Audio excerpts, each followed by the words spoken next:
JB, when you look at the self-inflicted wounds in this one, 29 points off of 17 turnovers, I guess just how frustrated, to see that kind of performance out of your guys. Yeah, I mean, it's hard to overcome that, right? And, a lot of them, were preventable. I thought, and then too many of them came in bunches. So we were playing in small spaces, which is what this team wants because they are physical, they are active, they do have great size, and they want to turn you over in those positions. So, between the turnovers and the amount of offensive rebounds we gave up, it's difficult to overcome. And that's where, we keep talking about winning the possession battle. Take care of the basketball, win the board, you give yourself a chance. And when we don't, we struggle. And just how aggressive Orlando likes to defend, how difficult did that make things just to get shot creation going? Well, I thought early and through times that we did a really good job of creating for one another. In that second quarter in particular, I thought we did a great job of moving the ball, creating open looks for one another.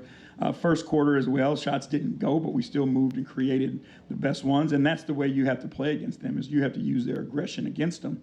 And they keep running, keep rotating, you keep moving the ball. Eventually, you'll get what you want.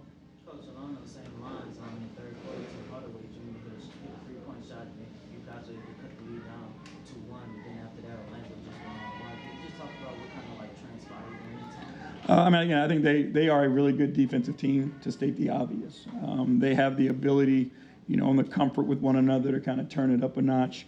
And I thought we had a tough period there, trying to find our rhythm, how to play through the physicality, and those types of things. And then again, the turnovers and the offensive boards always, kind of bite you. Just from a rhythm standpoint, does it just take time to maybe adapt to a situation where a guy like Cade is not playing? Obviously, he's done a lot for this team just as far as shot generation. Yeah, I mean, it changes a lot, obviously, because how much the ball is in his hands, how much he initiates the offense for us, and how that changes everybody else's role around him when he's not out there, what they have to do. So, hopefully it won't be a long-term thing, obviously, but in the meanwhile, we've got to figure it out. And, what it comes down to is us each as individuals doing a little bit more together and not trying to do too much on our own.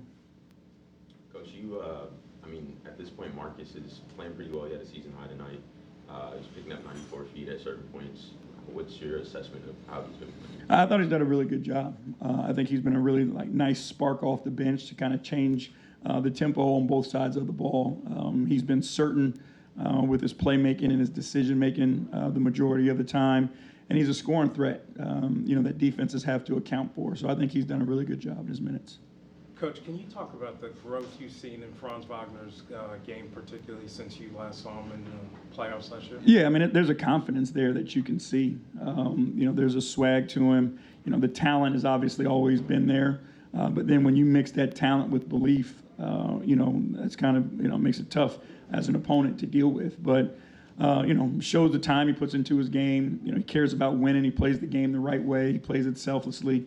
So I think, again, it's just growth, confidence, but, he's a heck of a player. Appreciate y'all. Thanks, sir. Thank you.